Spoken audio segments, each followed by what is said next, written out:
Veganism को बढ़ावा देती हैं ताकि बीइंग्स को कम से कम हार्म पहुंचे और कंपैशन कल्टीवेट हो। अहिंसा का ये प्रिंसिपल यानी नॉन वायलेंस सिर्फ फिजिकल एक्शन से आगे बढ़कर थॉट्स, वर्ड्स और इंटेंशंस तक जाता है।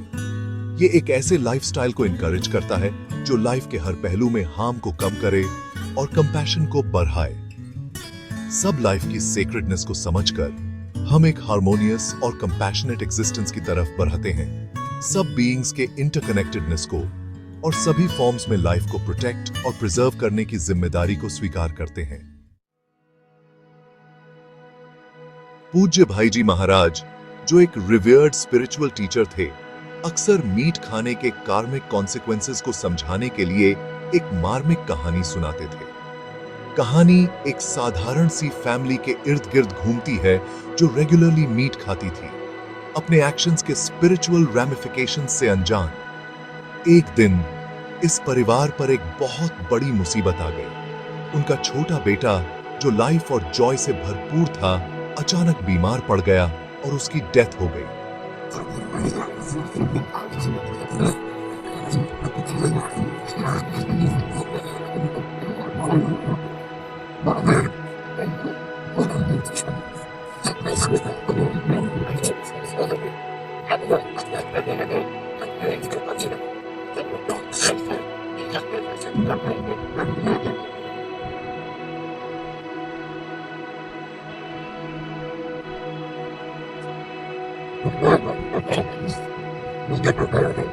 उनके पिछले जीवन में उसके परिवार के एक्शंस के कॉन्सिक्वेंस के रूप में उसे अनइमेजिनेबल सफरिंग सहने के लिए मजबूर किया जा रहा था।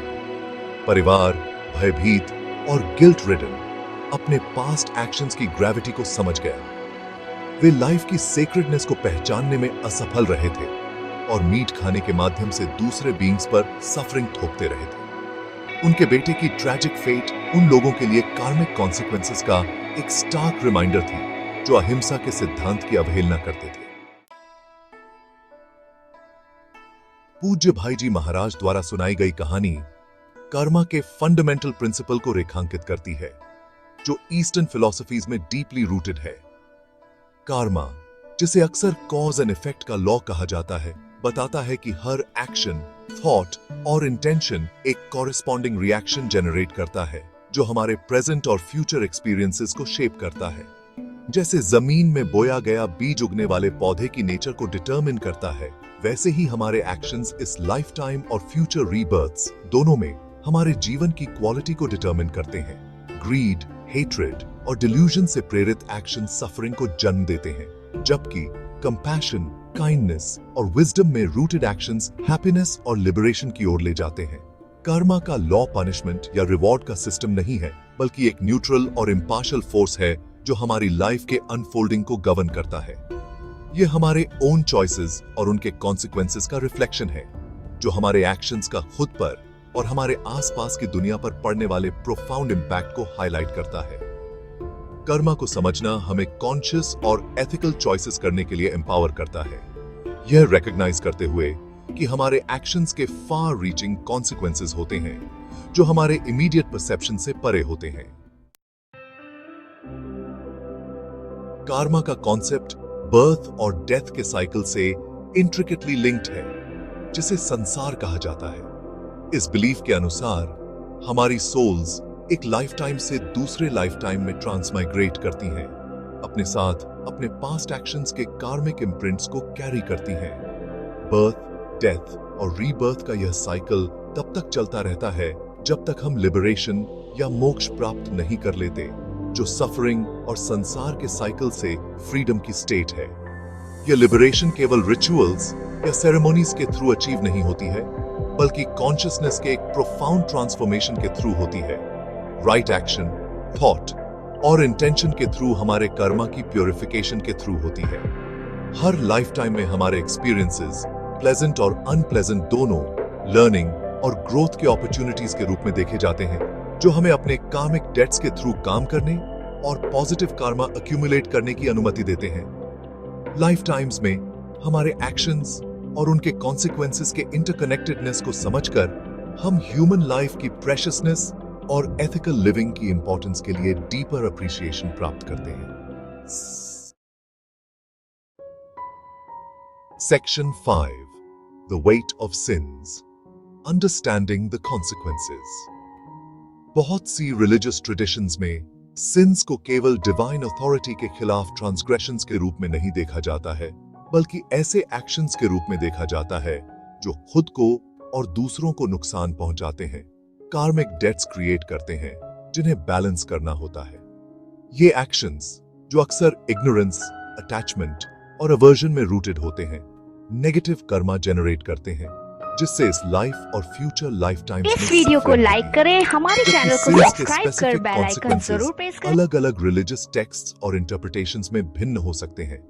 वे आमतौर पर हमारे एक्शंस के इंटरकनेक्टेडनेस और हमारे स्पिरिचुअल प्रोग्रेशन पर उनके इम्पैक्ट को हाईलाइट करते हैं। सिंस लिबरेशन के पाथ पर ऑब्स्टिकल्स के रूप में कार्य करते हैं, हमारी स्पिरिचुअल ग्रोथ में हिंडर करते हैं और सफरिंग के साइकिल को परपेचुएट करते हैं। सिन का कॉन्सेप्ट एक मॉरल कॉम्पस का काम करता है, जो हमें एथिकल बिहेवियर की ओर गाइड करता है और हमें अपने एक्शंस के कॉन्सिक्वेंसेस पर रिफ्लेक्ट करने के लिए इनकरेज करता है। अपने चॉइसेस के वेट को समझकर हम अपने हाईएस्ट वैल्यूज के अकॉर्डिंग जीने का प्रयास कर सकते हैं, दुनिया के साथ अपने इंटरैक्शंस में हार्म को मिनिमाइज कर सकते हैं और कंपैशन को मैक्सिमाइज कर सकते हैं। Section 6. The path to liberation. Choosing compassion over cruelty. उस परिवार की कहानी जिसने अपने बेटे को खो दिया, हमारे स्पिरिचुअल एस्पिरेशंस के साथ अपने एक्शंस को अलाइन करने की इंपॉर्टेंस का एक स्टार्क रिमाइंडर है। लिबरेशन की परस्यूट, सफरिंग से फ्रीडम की, लाइफ के लिए एक कंपैशनेट और एथिकल अप्रोच की मांग करती है, जो सभी बीइंग्स के इंटरकनेक्टेडनेस को रिकॉग्नाइज करती है। क्रूअल्टी पर कंपैशन, इंडिफरेंस पर काइंडनेस और जजमेंट पर अंडरस्टैंडिंग। चूज करना हमें नेगेटिव कर्मा के साइकिल से मुक्त होने और एक ब्राइटर फ्यूचर की ओर बढ़ने की अनुमति देता है। Non violence, truthfulness, non stealing और सेल्फलेस सर्विस जैसे वर्च्यूज को कल्टिवेट करके हम अपने दिल और दिमाग को प्यूरिफाई करते हैं, स्पिरिचुअल ग्रोथ और लिबरेशन के लिए एक फाउंडेशन क्रिएट करते हैं। कंपैशन का यह पाथ पैसिव नहीं है, बल्कि इसके लिए दुनिया में एक्टिव एंगेजमेंट की आवश्यकता होती है। सफरिंग को कम करने और जस्टिस और पीस को बढ़ावा देने के लिए काम करने की आवश्यकता होती है। कंपैशन के अपने सर्कल को सभी बीइंग्स तक एक्सटेंड करके हम एक मोर हार्मोनियस और एनलाइटेंड वर्ल्ड के क्रिएशन में कंट्रीब्यूट करते हैं। Section 7. The power of ahimsa. Embracing non-violence in thought, word and deed. अहिंसा, जिसका अक्सर अनुवाद नॉन-वायलेंस या नॉन-हार्मिंग के रूप में किया जाता है, बहुत सी स्पिरिचुअल ट्रेडिशंस, खासकर हिंदुइज्म, बुद्धिज्म और जैनिज्म का एक कॉर्नरस्टोन है। यह केवल फिजिकल वायलेंस का एब्सेंस नहीं है, बल्कि एक प्रोफाउंड एथिकल प्रिंसिपल है जो जीवन के सभी पहलुओं में व्याप्त है, थॉट्स, वर्ड्स और एक्शंस को इनकम्पस करता है। अहिंसा का अभ्यास करने के लिए हमारे थॉट्स पर कांस्टेंट विजिलेंस की आवश्यकता होती है, यह सुनिश्चित करते हुए कि वे मैलिस, एंगर और इल विल से मुक्त हैं। यह सच और काइंडनेस से बोलने का आह्वान करता है, कठोर शब्दों से बचने का आह्वान करता है जो घाव देते हैं और विभाजित करते हैं। हमारे एक्शंस में अहिंसा नॉन हार्मिंग के प्रति कमिटमेंट के रूप में प्रकट होती है, सफरिंग को मिनिमाइज करने और सभी प्राणियों के वेल बीइंग को बढ़ावा देने की कोशिश करती है। अहिंसा को अपनाना हमें अंदर से ट्रांसफॉर्म करता है, इनर पीस और कंपैशन की डीप सेंस को कल्टिवेट करता है, जो बाहर की ओर रेडिएट होती है, दूसरों और हमारे आसपास की दुनिया के साथ हमारे इंटरैक्शंस को इन्फ्लुएंस करती है। अहिंसा के प्रैक्टिस के थ्रू ही हम वास्तव में सभी जीवन के इंटरकनेक्टेडनेस को एम्बॉडी कर सकते हैं और एक मोर पीसफुल और जस्ट वर्ल्ड के क्रिएशन में कंट्रीब्यूट कर सकते हैं। Section 8. Cultivating a Dharmic life. Living in harmony with universal laws. Dharma, Eastern philosophies में एक multifaceted concept, ethical conduct, righteous living और किसी के स्पिरिचुअल पर्पस की फुलफिलमेंट को इनकम्पस करता है। इसे अक्सर जीने का सही तरीका बताया जाता है, जो हमारे एक्शंस को यूनिवर्सल लॉज और प्रिंसिपल्स के साथ अलाइन करता है, जो कॉस्मोस को गवर्न करते हैं। धार्मिक लाइफ जीने में सभी प्राणियों के साथ हमारे इंटरकनेक्टेडनेस को रिकॉग्नाइज करना और इस तरह से खुद को कंडक्ट करना शामिल है, जो हार्मनी और वेलबीइंग को बढ़ावा देता है। इसके लिए ऑनेस्टी, इंटेग्रिटी, कंपैशन और सेल्फलेसनेस जैसे वर्च्यूज को कल्टीवेट करने की आवश्यकता होती है, जबकि उन एक्शन से दूर रहना होता है जो हार्म या सफरिंग का कारण बनते हैं। धर्मा के प्रिंसिपल्स का पालन करके हम मीनिंग और पर्पस की लाइफ क्रिएट करते हैं, खुद को और अपने आसपास की दुनिया को बेहतर बनाने में कंट्रीब्यूट करते हैं।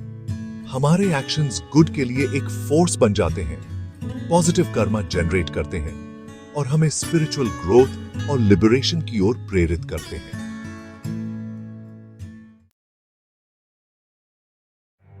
Section 9, the transformative power of repentance and atonement. जहां कर्मा का कॉन्सेप्ट हमारे एक्शंस के कॉन्सिक्वेंसेस को हाईलाइट करता है, वहीं यह ट्रांसफॉर्मेशन और रिडेम्पशन की पॉसिबिलिटी पर भी जोर देता है। रिपेंटेंस पास्ट रॉन्ग डूइंग्स के लिए रिमोर्स की एक सिंसियर फीलिंग, एक जेन्युइन डिजायर के साथ मिलकर अमेंड्स करने के लिए, नेगेटिव कर्मा को कम करने और हमारे कार्मिक ट्रैजेक्टरी को बदलने में एक क्रूशियल रोल निभाता है। अटोनमेंट में हमारी पास्ट मिस्टेक्स को रेक्टिफाई करने और उनके रिकरेंस को रोकने के लिए कॉन्क्रीट स्टेप्स उठाना शामिल है।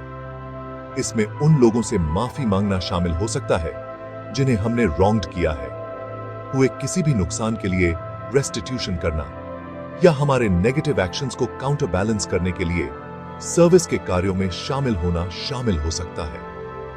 रिपेंटेंस और अटोनमेंट की प्रोसेस केवल फॉरगिवनेस मांगने या पनिशमेंट से बचने के बारे में नहीं है, बल्कि हमारे दिल और दिमाग को प्यूरिफाई करने, खुद को अपने हाईएस्ट वैल्यूज के साथ अलाइन करने और ग्रेटर अवेयरनेस और कंपैशन के साथ अपनी स्पिरिचुअल जर्नी पर आगे बढ़ने के बारे में है।